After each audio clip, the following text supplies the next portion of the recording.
Welcome to the Cultural Revivalist Kitchen. Today we're going to go over one of our favorite ferments, which is kombucha. It's the one that we get asked to talk most frequently, and we get the most questions about too. So we're just going to show you real quick how to get your own kombucha started. Kombucha, unlike lacto-fermented vegetables, requires a starter culture called a SCOBY. You can see a big one over here. That the SCOBY will grow to the size of the ferment vessel. So these are some little guys all squished up in the jar together. That one's bigger. In that jar, the ones we have at home are much larger because the jars that we keep them in are larger. But you have to have a SCOBY to get started. SCOBY stands for Symbiotic Colony of Bacteria and Yeast. So it's just a cellulose mat that the bacteria and yeast in the tea and in the culture create all by themselves. SCOBYs are pretty fun, and a lot of people start treating them like pets. Some people name them. Martha.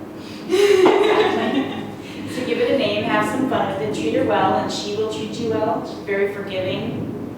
It's pretty hard to mess them up, pretty hard to kill them. And that's one of the reasons we like starting people with kombucha. So without further ado, if you can make sweet tea, you can make kombucha. We're in Virginia. You kind of learn how to make sweet tea before you're out of elementary school. But I'll show you guys just in case you're not from here. We have some hot water, and we're just going to put in several tea bags to make about half of a gallon of iced tea. And I'm going to go ahead and admit that it took me an embarrassingly long time because I was making 3 gallons at a time or some odd number to realize that it was literally just 1 tea bag per cup of tea. That's it. 1 tea bag per cup of tea. For 4 cups, 4 tea bags. You don't want to over steep your tea or you're going to end up with bitter kombucha. So for green tea, we just want to leave it in here for about 3 minutes. And you can do green tea, black tea, or white tea, but what you want is an actual tea leaf tea.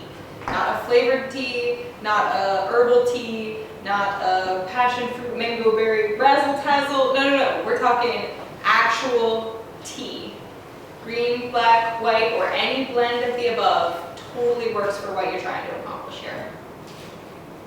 And the oversteeping is important because mine was bitter forever. And they tried to tell me it was because there was bitterness in my household or we were speaking bitterly to each other. No.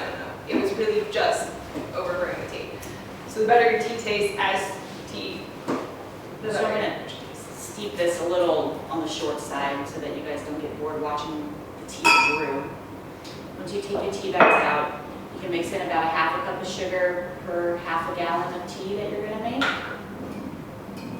And there's some variation. It's not as hard, It's not a science on any of this. It's kind of science, but it's not an exact science. This is the art part.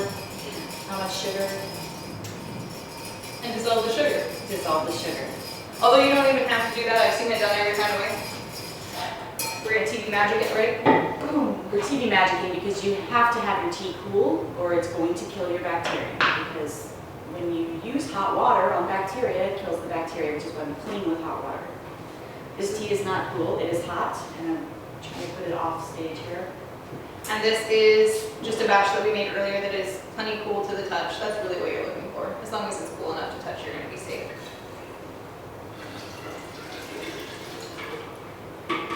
So, that's it. Every time you make a batch, you're gonna leave about 1/4 of your tea or your finished kombucha for your next batch, kind of like a yogurt or a sourdough. And if you're starting with a culture, I know you can order dehydrated ones online. I've had people have really terrible luck with those. Find somebody that has one or let us know. We've shipped them all over the world to get you started with one that already has some good cultures in it, already has some good starter finished kombucha ready to get you going on the right track.